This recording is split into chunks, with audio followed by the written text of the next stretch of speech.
이 자리에 예배를 드리러 오신 모든 분들을 주님의 이름으로 환영하고 축복합니다. 함께 이 시간 기도하겠습니다. 사랑하는 하나님 아버지 참 감사드립니다. 오늘도 주님 앞에 나와 예배 드릴 수 있게 하시는 은혜에 감사드립니다. 주님, 이 시간 우리 예배를 기쁘게 받아주시옵소서. 주님 홀로 영광 받아주시옵소서. 주님을 의지합니다. 하나님의 말씀을 듣는 우리에게 주님의 은혜와 지혜로 함께하여 주시기를 구합니다. 주님 인도하여 주시옵소서. 주님 붙들어 주시옵소서. 주님께서 잘해주실 것을 믿습니다. 감사합니다. 사랑합니다. 예수 그리스도의 이름으로 기도드립니다. 아멘. 오늘 설교의 주제는 어려운 일은 하나님께 맡깁니다입니다. 어려운 일은 하나님께 맡깁니다입니다. 오늘부터 우리는 신명기의 말씀을 시작하게 되었습니다. 신명기의 뜻은 하나님의 계명을 더욱 자세히 설명해 주는 책입니다. 이 말씀은 신명기 가나안 땅에 신명기는 가나안 땅에 들어가게 될 새로운 세대의 이스라엘 백성을 위해 대상이 쓰였습니다. 신명기의 핵심어는 기억하라, 언약 순종 등입니다. 모세는 신명기를 통하여 애굽에서 억압을 받던 백성들을 구원해 주셨던 하나님, 또 광야에서 지켜주셨던 하나님과 족장들이 맺었던 언약을 잊지 말고 지키라고 이스라엘 백성을 계속해서 권면했습니다. 우리는 이 신명기의 말씀을 통해 인간이 이룰 수 없는 율법을 예수님께서 다 이루어 주심에 감사할 수 있습니다. 그리고 하나님께서 택하신 자녀로서 예수님의 제자로서 예수님의 말씀을 지켜 행하며 살아야 함의 중요성을 더욱 알게 될 것입니다. 우리가 이 신명기의 말씀을 통해 이스라엘 백성들과 같이 불순종하여 하나님께 거역함으로 징계와 벌을 받지 않고 말씀을 지켜 행하는 순종하는 하나님의 자녀로서 복된 삶을 살아가기를 원합니다. 제가 1절에서 4절까지의 말씀을 읽겠습니다. 이는 모세가 요단 저쪽 숲 맞은편의 아라바 강야 곧 바란과 도벨과 라반과 하세롯과 디사합 사이에서 이스라엘 무리에게 선포한 말씀이니라. 호렙산에서 세일산을 지나 가데스 바네아까지 10하루길이었더라. 40째 해 11째 달 그 달 첫째 날에 모세가 이스라엘 자손에게 여호와께서 그들을 위하여 자기에게 주신 명령을 다 알렸으니 그때는 모세가 헤스본에 거주하는 아모리 왕 시온을 쳐 죽이고 에드레이에서 아스다롯에 거주하는 바사랑 옥을 쳐 죽인 후라. 이 말씀은 모세가 이스라엘 무리에게 선포한 말씀입니다. 이 말씀을 선포했던 곳은 요단 저쪽 숲 맞은편의 아라바 강야인 바란과 도벨과 라반과 하세롯과 디삽 사이에서였습니다. 요단 저쪽에는 가나안에서 볼 때 요단 동변을 말합니다. 그곳은 호렙산인 시내 산에서 세리산을 지나 가데스 바네아까지 11일이 걸렸습니다.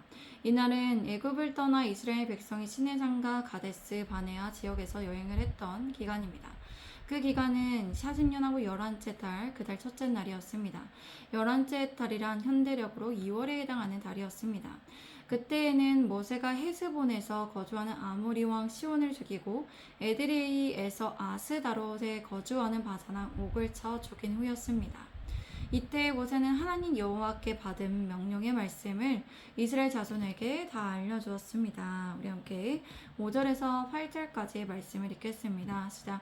모세가 요단 저쪽 모압 땅에서 이 율법을 설명하기 시작하였더라. 일러스되 우리 하나님 여호와께서 호렙산에서 우리에게 말씀하여 이르시기를 너희가 이 산에 거주한 지 오래니 방향을 돌려 행진하여 아모리 족속의 산지로 가고 그 근방 곳곳으로 가고 아라바와 산지와 평지와 네겝과 페변과 가나안 족속의 땅과 레바논과 큰 강 유브라데까지 가라. 내가 너희의 조상 아브라함과 이삭과 야곱에게 맹세하여 그들과 그들의 후손에게 주리라 한 땅이 너희 앞에 있으니 들어가서 그 땅을 차지할지니라.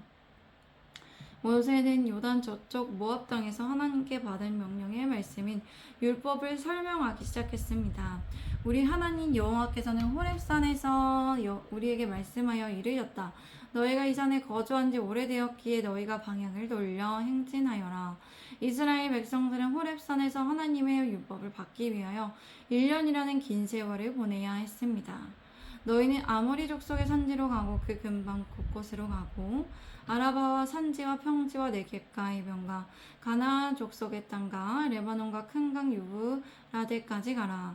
내가 너희 조상 아브라함과 이삭과 야곱에게 맹세하여 그들과 그들의 후손에게 주리라 한 땅이 너희 앞에 있으니 그 땅을 차지할지니라. 그들이 이와 같이 신의 산을 떠나 약속의 땅으로 가야 했습니다. 하나님께서는 이스라엘에게 주실 땅의 범위도 말씀해 주셨습니다. 그들은 40년 전에 이 땅에 들어가야 했지만 하나님의 말씀을 거역하였고 그들은 같은 땅만 왔다 갔다 하며 하나님께서 약속하여 주신 땅에 들어가지 못했습니다.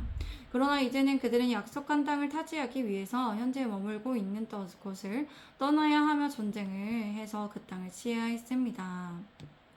제가 9절에서 12절까지의 말씀을 읽겠습니다. 시작. 그때에 내가 너희에게 말하여 이르기를 나는 홀로 너희의 짐을 질 수 없도다. 너희의 하나님 여호와께서 너희를 번성하게 하셨으므로 너희가 오늘날 하늘의 별같이 많거니와 너희 조상의 하나님 여호와께서 너희를 현재보다 1000배나 많게 하시며 너희에게 허락하신 것과 같이 너희에게 복 주시기를 원하노라. 그런즉 나 홀로 어찌 능히 너희의 괴로운 일과 너희의 힘겨운 일과 너희의 다투는 일을 감당할 수 있으랴. 내가 너희에게 말한다. 나는 홀로 너희의 짐을 감당할 수 없다. 너희는 너희 하나님 여호와께서 너희를 번성하게 하셨으므로 너희가 오늘날 하늘의 별같이 많아졌다. 앞으로도 너희 조상의 하나님 여호와께서 너희를 현재보다 1000배나 많게 하시며 너희에게 허락하신 것과 같이 너희에게 복 주시기를 원하노라.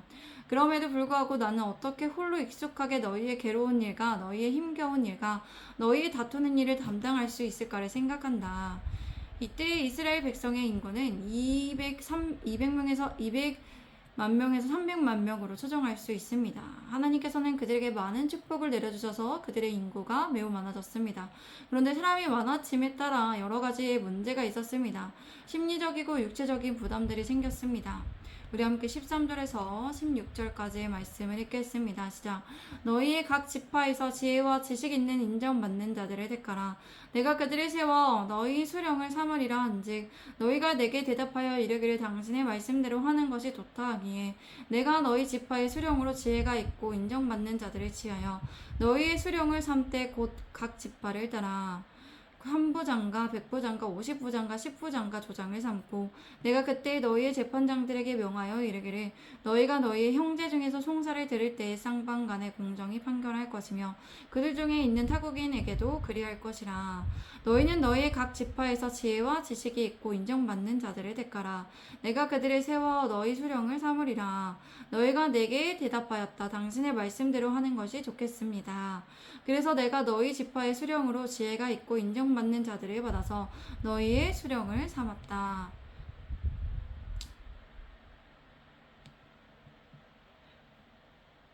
그 수령들은 각 지파를 따라 1000부장과 100부장과 50부장과 10부장과 조장을 삼았다. 여기에서 지혜가 있는 사람이란 이미 쌓은 지식을 충분히 이용할 줄 아는 사람을 의미합니다. 그리고 지식이 있는 사람이란 사리 판단에 있어서 분별력이 있는 사람을 말합니다. 또한 인정받는 자들이란 경험이 많은 사람을 말합니다. 16절 말씀에 내가 그때 너희의 재판장들에게 명령하였다. 너희는 너희 형제 중에서 송사를 들을 때에는 쌍방간에 공정히 판결해야 한다. 판결할 때에는 그들 중에 있는 타국인에게도 그렇게 해야 한다. 이렇게 세워진 자들은 임의대로 판결하는 것이 아니라 하나님께서 주신 법에 따라 의로운 판결을 내려야 했습니다. 제가 17절에서 18절까지의 말씀을 읽겠습니다. 재판은 하나님께 속한 것인즉 너희는 재판할 때의 외모를 보지 말고 기천을 차별 없이 듣고 사람의 낯을 두려워하지 말 것이며 스스로 결단하기 어려운 일이 있거든 내게로 돌리라. 내가 드리리라 하였고 내가 너희의 행할 모든 일을 그때 너희에게 다 명령하였느니라. 재판은 하나님께 속한 것이다. 너희는 재판할 때에 외모를 보지 말고 기천이 부하거나 가난한 사람의 말을 차별 없이 듣고 사람의 낯을 두려워하지 말라. 스스로 결단하기 어려운 일이 있거든 내게로 돌리라. 내가 드리리라. 내가 너희가 행해야 할 모든 일을 그때 너희에게 다 명령하였다. 또한 세워진 지도자들은 재판은 하나님께 속한 것임을 마음에 새겨야 했습니다. 그리고 그들은 모든 사람에게 공평한 재판을 적용해야 했습니다. 그들은 편파적인 판결을 내려서는 안 되며 하나님 앞에서 하나님을 두려워함으로 재판의 판결을 해야 했습니다. 그들은 또한 어려운 문제는 윗사람에게 넘김으로써 그들의 능력을 초월한 판결을 내려서는 안 되었습니다. 자신의 능력의 한계를 인식하고 그 한계에 따라 적절한 조치를 내려야 했습니다.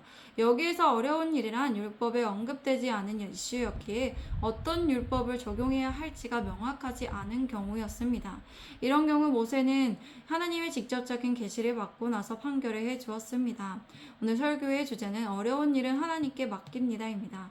우리는 오늘 본문 말씀을 통해서 우리가 세워가야 할 개척교회의 장소와 이사갈 장소에 대해서 생각해 볼 수 있습니다. 개척교회를 세워가고 이사를 하고 지금 집을 매매하여 파는 모든 과정이 쉽지가 않습니다. 우리가 해결하기에 어렵고 매우 부담되는 일입니다. 이 일은 매우 힘겹고 괴롭고 다투게 되는 일입니다. 그러므로 우리는 이런 어려움에 대한 한계를 먼저 인식해야 합니다. 우리가 우리 스스로의 능력으로 할 수 없음을 알고 우리가 하나님께 맡겨드려야 합니다. 우리가 우리의 힘과 지혜로 계속해서 해결하려고 하지 않고 하나님께 계속적으로 맡겨드려야 합니다. 염려하고 걱정하고 불평함으로 다투게 되는 부분을 하나님께 맡겨드려야 합니다. 하나님께서 해결해 주심을 믿고 또 맡기며 협력하여 선을 이루어 나아가야 합니다. 우리의 제한적인 지식과 지혜로 먼저 해결하려 하지 않고 하나님께 매일 매 순간마다 맡겨드려야 합니다. 우리 예수님의 제자된 교회의 성도분들에게 어려운 일들을 하나님께 맡기려고 하는 지혜와 지식이 있으시기를 바랍니다. 그리하여 하나님을 의지함으로 어려운 일들을 돌파해 나아가시기를 바랍니다. 우리 함께 이 시간 기도하겠습니다. 사랑하는 하나님 아버지 참 감사드립니다. 오늘도 주님 앞에 나와 은혜를 내려주셔서 이 시간에 예배드릴 수 있게 하시는 주님의 은혜에 감사드립니다. 사랑하는 주님, 우리의 어려운 일들을 모두 주님 앞에 맡겨드립니다. 주님을 의지함으로 이 어려운 개척교회를 세워나가고 온 것과 이사를 하고 집을 매매하는 것들이 해결되기를 원합니다. 그렇게 믿습니다. 믿음으로 나아갑니다. 주님 붙들어 주시고 이끌어 주시고 도와주시옵소서. 우리의 마음을 다스려 주시고 우리의 마음과 생각의 모든 지각에 우리 마음과 생각의 모든 지각에 뛰어난 하나님의 평강으로 그렇게 우리와 함께 해주시고 우리를 지켜주시기를 원합니다. 주님 우리를 불쌍히 여겨주시고 은혜를 내려주시옵소서. 주님께 맡겨드립니다. 주님 감사합니다. 사랑합니다. 이 모든 말씀 우리 구주 예수 그리스도의 이름으로 기도드립니다. 아멘. 감사합니다. 오늘도 함께 해주신 모든 분들께 감사드립니다. 샬롬.